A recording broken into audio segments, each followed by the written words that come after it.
لیکن عمر یار پہلے ہی تیار تھا۔ جیسے ہی کالے دیو نے تلوار گھمائی وہ تیزی سے نیچے جھک گیا۔ کالے دیو کی گھومتی ہوئی تلوار اس کے اوپر سے گزرتی چلی گئی۔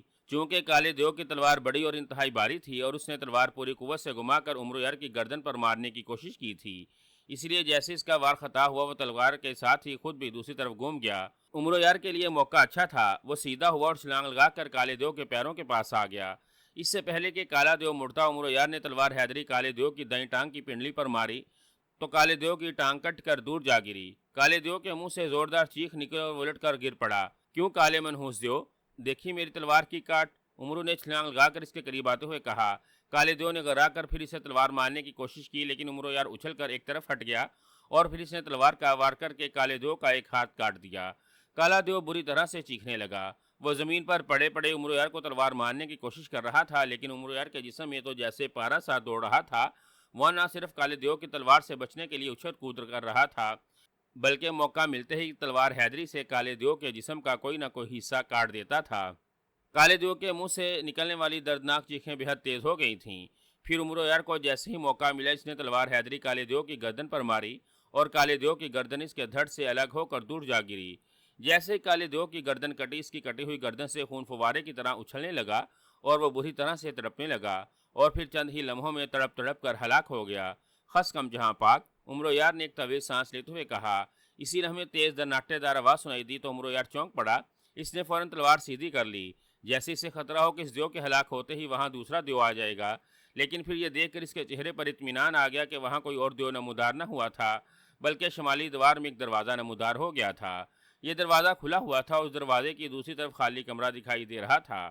عمرو یار نے بھول بلیوں کا طلسمات کا پہلا طلسم ختم کر لیا ہے۔ اب عمرو یار کو پھر خالی کمرے میں بھیجا جاتا ہے۔ اس کمرے میں جا کر عمرو یار کو پھر سے فیصلہ کرنا پڑے گا کہ کمرے میں موجود چاروں دروازوں میں سے کون سا دروازہ کھولنا ہے۔ اچانک چیختی ہوئی آواز سنائی دی اور پھر ہر طرف خاموشی چھا گئی۔ عمرو یار نے ایک طویل سانس لیا اور پھر وہ کمرے کے دروازے کی طرف بڑھ گیا۔ دروازہ کھلتے شہنشاہ افراسیاب چونک پڑا۔ اس نے کمرے میں جھانک کر دیکھا، کمرہ خالی تھا۔ یہ کیا؟ یہ کمرہ تو خالی ہے، شاید میں نے ٹھیک دروازہ کھولا ہے، شہنشاہ افراسیاب نے مسرت بھرے لہجے میں کہا اور تیزی سے دروازے کی طرف بڑھا۔ جیسے ہی وہ دروازے کے قریب آئے، اس سے پیچھے سے کسی نے زور سے دھکا دیا تو شہنشاہ افراسیاب کے منہ سے چیخ نکلی اور وہ دوڑتے ہوئے انداز میں کمرے میں داخل ہو گیا۔ اس سے پہلے کہ وہ آگے جا کر گر جاتا، اس نے فوراً خود کو سنبھال لیا۔ اس نے غصے سے مڑ کر پیچھے دیکھا کہ اسے دھکا دینے والا کون ہے، لیکن اسے وہاں کوئی دکھائی نہ دیا۔ البتہ یہ دیکھ کر وہ چونک پڑا کہ کمرے کا دروازہ خود بخود بند ہو گیا تھا۔ کمرے میں اندھیرا تھا، لیکن ابھی شہنشاہ افراسیاب اندھیرے میں دیکھ ہی رہا تھا کہ اچانک کمرے میں روشنی ہوتی چلی گئی۔ یہ روشنی کمرے کی دیواروں پر لگی ہوئی مشلیں جلنے سے ہوئی تھی۔ ہر دیوار پر ایک ایک مشل تھی جو روشن ہو گئی تھی۔ روشنی ہوتا دیکھ کر شہنشاہ افراسیاب نے دیواروں کی طرف دیکھا اور پھر یہ دیکھ کر اس نے بے اختیار ہونٹ بھینچ لیے کہ کمرے کی دیواروں پر کوئی دروازہ نہ تھا، ساری دیواریں سپاٹ تھیں۔ یہ کیا؟ یہاں تو کوئی دروازہ نہیں، جبکہ پوری اسرار آواز نے کہا تھا اگر میں خالی کمرے میں گیا تو وہاں بھی 4 دروازے ہی ہوں گے۔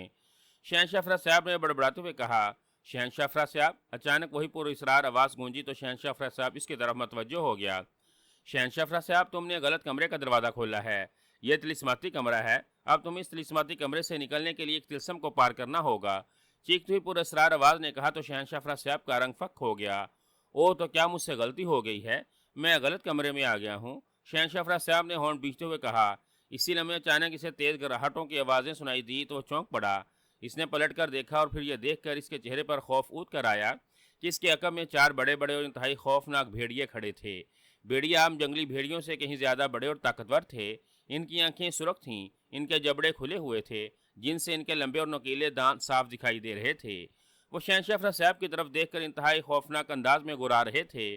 ارے باپ رے، کیا اب مجھے ان 4 بھیڑیوں سے لڑنا پڑے گا؟ شہنشاہ افراسیاب نے بکھلائے ہوئے لہجے میں کہا۔ وہ الٹے قدموں پیچھے ہٹ رہا تھا۔ بھیڑیے چند لمحے اسے دیکھ کر گراتے رہے، پھر وہ قدم با قدم شہنشاہ افراسیاب کی طرف بڑھنے لگے۔ انہیں اپنی طرف آتا دیکھ کر شہنشاہ افراسیاب نے الٹے قدموں پیچھے ہٹنا شروع کر دیا۔ بھیڑیے اس پر نظریں جمائے خونخوار انداز میں آگے بڑھ رہے تھے۔ رک جاؤ، میرے قریب مت آؤ، میں کہتا ہوں وہیں رک جاؤ، شہنشاہ افراسیاب نے چیختے ہوئے کہا، لیکن بھیڑیے بھلے اس کی بات کہاں سننے والے تھے اور پھر اچانک ہی وہ تیزی سے اچھلے اور شہنشاہ افراسیاب پر ایک چھات جھپٹے۔ شہنشاہ افراسیاب جو الٹے قدموں پیچھے ہٹ رہا تھا یک لک دیوار سے جا لگا اور پھر اس نے جیسے ہی ان بھیڑیوں کو اپنی جانب چھلانگے لگاتا دیکھا، ان کے منہ سے بے اختیار چیخیں نکل گئیں۔ وہ فوراً غائب ہوا اور دوسری دیوار کے قریب نمودار ہو گیا۔ بھیڑیے جنہوں نے اچھل کر ایک ساتھ شہنشاہ افراسیاب پر حملہ کیا تھا،